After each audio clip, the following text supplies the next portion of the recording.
What if being good is what's actually destroying you? No one ever warns you about this trap.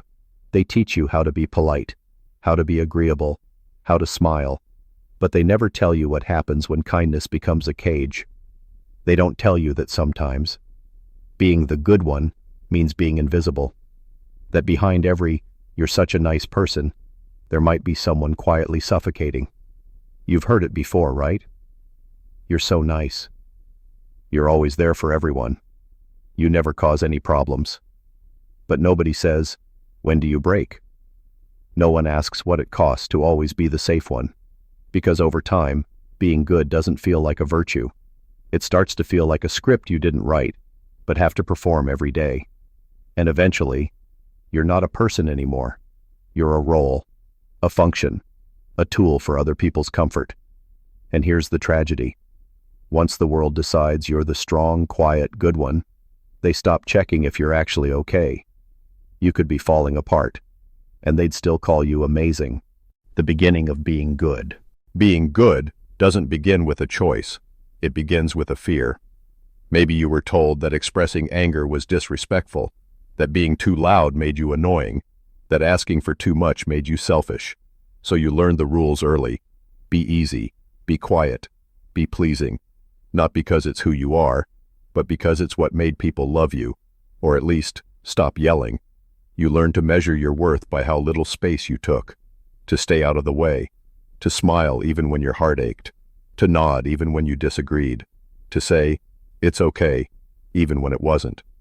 You learned that being agreeable gets approval, that suppressing your needs keeps the peace, and over time, you mistook that peace for love.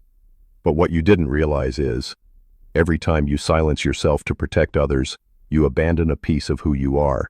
You become less you, less expressive, less honest, less whole. You didn't become good because you wanted to be holy. You became good because you were afraid of being unloved. And fear is a master sculptor. It carves away the messy, emotional, expressive parts of you, until all that's left is the version of you that feels safe. But safe isn't free. Safe is small. Safe is silent. Safe is survival, not selfhood. The reward system. The world loves good people, but not in the way you think. It doesn't admire them. It uses them. Teachers praise the quiet students who don't interrupt. Bosses adore the employees who say yes to every task. Friends rely on the ones who are always available, especially when they need something. You became that person, the one who's always reliable, always calm, always agreeable. You didn't even realize how deeply it shaped you. Until one day someone said, "You're such a good person," and it didn't feel like a compliment. It felt like a sentence. Because being the good one didn't give you love. It gave you expectations. Expectations to never get angry, to never need help, to carry what others can't carry themselves. And when you try to change, when you pull back, say no, or set a boundary, you don't get support. You get backlash. Because your goodness wasn't about you, it was about how convenient you were. You were appreciated for what you did, not for who you are. You were needed, but not seen. Respected, but not understood. And the hardest part? You started to believe that this was love, that being useful was the same as being valued. But they're not the same. Love says, "You matter because you're you." Use says, "You matter because you help me." And deep down, you know which one you've been getting. The invisible anger. Good people get angry too. They just don't show it. They bottle it, bury it, and hope it disappears. But anger doesn't vanish. It transforms. It turns into passive silence, into fake smiles, into exhaustion that no nap can fix, into a quiet bitterness that leaks into everything, your words, your body, your joy. You start snapping over little things, not because you're dramatic, but because you've spent years swallowing thunder. You've kept the peace at your own expense for so long that now, every small conflict feels like a war. You wonder, why am I so irritated all the time? Because your nervous system is fried from pretending to be okay when you weren't. You learned to call your pain maturity. You called your silence grace. But inside, you were just trying to survive without making noise. And here's what no one tells you. Anger doesn't make you bad. Anger doesn't make you broken. Anger is just truth that's been ignored too long. When you're not allowed to express it, it doesn't disappear. It turns inward. That's when it becomes shame, anxiety, depression. You don't even notice it happening. You just start to feel hollow, like you're showing up to your life, but something essential is missing. You thought being selfless made you strong, but now it just makes you invisible. Psychological roots. Carl Jung once said, "The most terrifying thing is to accept oneself completely." But what does that even mean? It means accepting your whole self, not just the polite version, not just the calm, smiling, pleasant parts. It means making space for your anger, your sadness, your selfishness. Yes, your selfishness, because those parts aren't bad, they're just human. But we were told otherwise. From a young age, we learned to be easy. We got rewarded for being agreeable, flexible, quiet, and punished, sometimes gently, sometimes brutally, for being bold, for being loud, for being too much. So what did we do? We edited ourselves. We carved out the parts of us that made others uncomfortable. We buried our truth under politeness. We chose harmony over honesty, and we called it maturity. But it wasn't maturity. It was erasure. Being too nice can be a form of self-abandonment, a slow, silent suicide of identity in the name of being liked. We disappear behind perfection. We disappear behind performance. And the scariest part? People love us more when we're not fully there. But your soul knows. It always knows when you're not being true. And the soul doesn't thrive on approval. It thrives on authenticity. That's why your smile feels heavy. Why your silence doesn't bring peace. Because you're not living, you're managing your image. Being good versus being honest. Being good and being honest are not the same thing. And sometimes, they're opposites.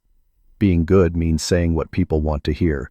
Being honest means saying what's true, even if it shakes the room. But if you were trained to keep everyone comfortable, you probably learned to fear discomfort, especially your own. So you lie. Not with words, but with smiles, with silence, with over-explaining and over-apologizing. You say no worries when you're actually hurt. You say, it's fine, when it clearly isn't. You lie to avoid conflict. You lie to keep the peace. You lie to protect relationships. But in the process, you destroy your relationship with yourself. Because every time you swallow a truth, your soul keeps the score. You think, I'm strong for not reacting. But strength without honesty is just emotional paralysis. You think, it's better not to say anything. But silence doesn't prevent pain. It just delays it and buries it deeper. You were never meant to be everyone's safe space at the cost of your own safety. You were never meant to be agreeable 24/7. That's not kindness. That's conditioning. Honesty doesn't mean you become harsh. It means you become real. You don't have to scream to be honest. You just have to stop disappearing. Social programming. The world doesn't just want you to be good. It trains you to be. From the moment you're a child, you're rewarded for being quiet, calm, and compliant.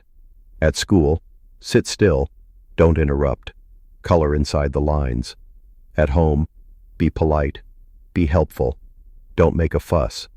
At work, be agreeable, be flexible, be available 24/7. And if you challenge any of this, you're labeled as difficult, rebellious, or dramatic. So what do? You shrink. You smile when you disagree. You nod when your gut screams no. You become a master at emotional disguise. You make yourself easy to love by becoming easy to use. And the world applauds you for it. You become the go-to friend, the dependable one, the person everyone admires, but no one really knows. And the cost?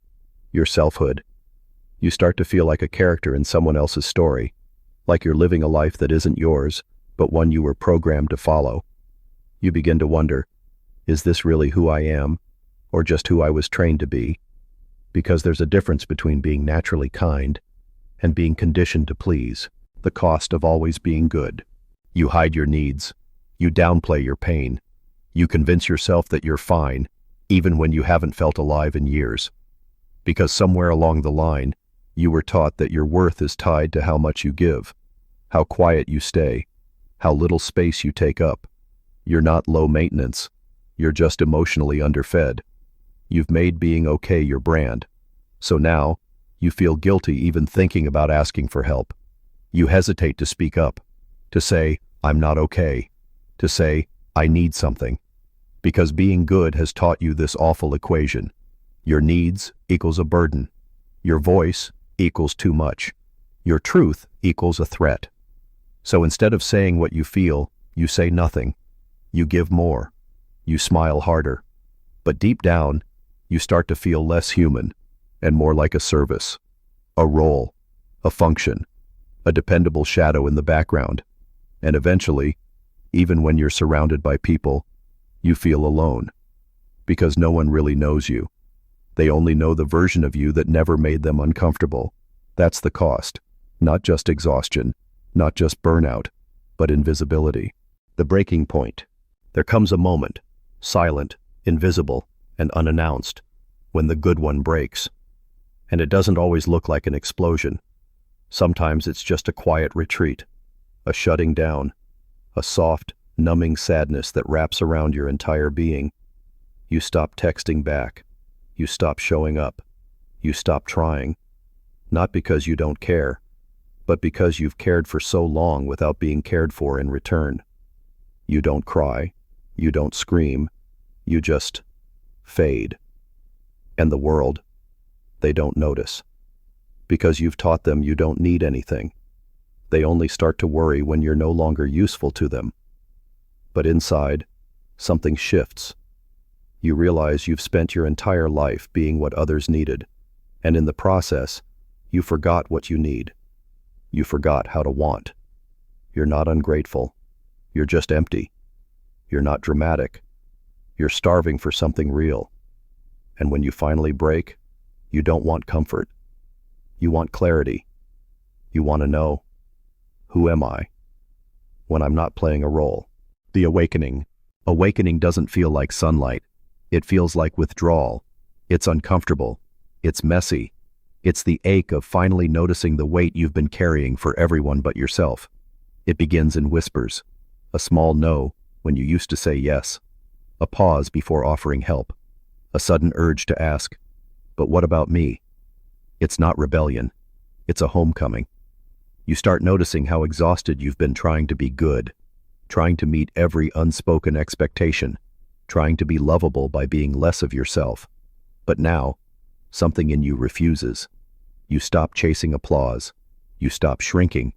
You stop editing your truth to keep others comfortable. And it hurts. Oh, it hurts. Because people around you don't like the shift. They miss the old version of you, the one who didn't ask for anything. But here's the secret. You miss you more. And now you're willing to feel the guilt, the awkwardness, the fear, if it means finally feeling whole. This is the awakening. Not loud, not perfect, but sacred. It's the part where you realize you're not broken, you've just been buried. And now, you're ready to rise. Reclaiming boundaries. You start to say no, not because you're angry, but because you're awake. You start to feel your limits, the weight in your chest when you're about to say yes, but you don't want to. The tension in your stomach when someone pushes past your silence and calls it kindness.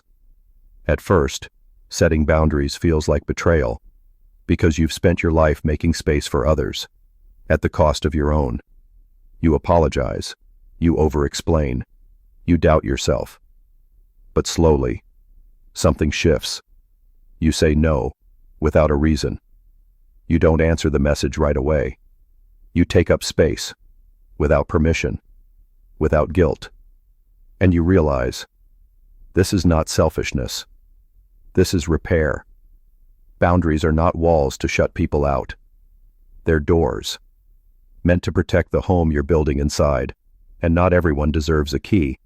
You stop over-functioning so others can under-function. You stop leaking energy into relationships that don't pour anything back. You become deliberate, selective, rooted. You don't owe access to everyone, especially not to those who only loved you when you were exhausted. You begin to understand. Protecting your peace is a form of self-respect. A new definition of good. You used to think being good meant always saying yes, that it meant staying silent when you were hurting, that it meant holding your tongue, your tears, and your truth. But now, you're not so sure. What if being good means being honest? What if kindness without self-respect isn't kindness at all? You've been taught to believe that good people are easy, that they don't challenge, don't disappoint, don't disrupt. But real goodness is not passive. It's not obedient. It's not about being nice to everyone at the cost of being real with yourself.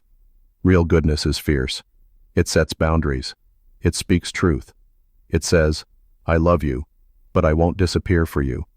It says, this is who I am, even if it's messy, even if it's inconvenient, even if it disappoints you. Because real goodness includes self-love. Real goodness makes space for complexity. Real goodness doesn't come from fear. It comes from freedom. And the world doesn't need more agreeable people. It needs people who are whole. People who can be kind without being fake, strong without being cruel, honest without being brutal. It needs people who can say, I'm not here to please. I'm here to be real. Closing insight. If you've always been the good one, maybe it's time to ask, good for who? Because if your goodness comes at the cost of your voice, your truth, your energy, your joy, then maybe it's not goodness. Maybe it's conditioning. You weren't born to please. You weren't born to perform. You weren't born to be everyone's solution while quietly becoming your own problem. You were born to live, to speak, to feel, to want, to change. And yes, that means you'll disappoint people. That means you'll ruffle some feathers. That means some won't like the new you. But that's okay, because you're not here to be liked by everyone. You're here to be true to yourself. And living, real, wild, messy, honest living, only begins when people-pleasing ends. So this isn't rebellion, it's reclamation. It's not about becoming someone new. It's about returning to who you were before the world told you to be good. The world doesn't need more good people. It needs more honest people, more whole people, more awake people. It needs you, the real you, the full you, the free you. The grief of reclaiming yourself. No one tells you that becoming whole often begins with grief. Grief for the years you spent making yourself small. Grief for the relationships that only loved the mask. Grief for the parts of you silenced to keep the peace. You start to mourn the person you had to be, the one who smiled through pain, who gave without receiving, who stayed quiet just to keep the room calm. And that grief is sacred, because it means you're waking up. It means you're seeing the cost of always being who they needed instead of who you really were. You may feel sadness. You may feel regret. But underneath it all, there's a fire, a knowing, a fierce whisper that says, never again. You don't owe your past self an apology. You owe them a new life. A life where you don't abandon yourself just to be loved. A life where your joy doesn't come with guilt. A life where your boundaries don't come with shame.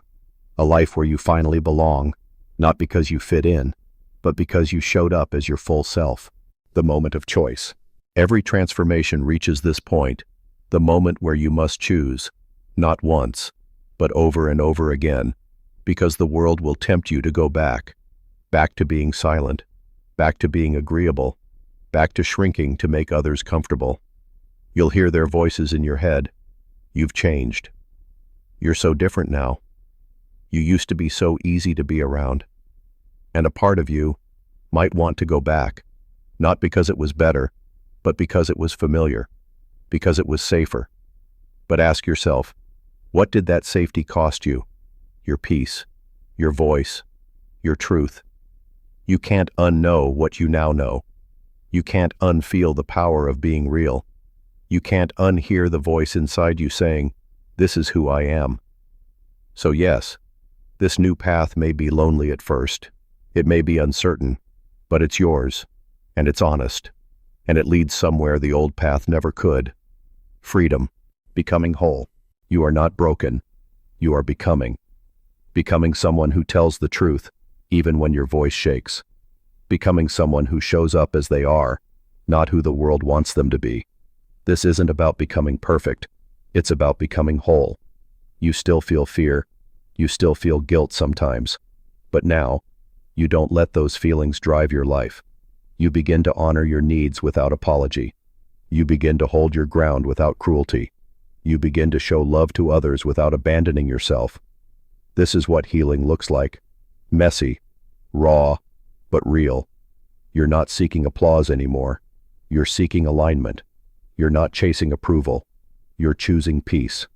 And the people who truly see you, the ones who love your soul, not your sacrifice, they'll find you on this path, because you're finally standing where you belong, not in the shadows, not in the background, but in your full light, unapologetic, rooted, whole. And that is more than good. That's real.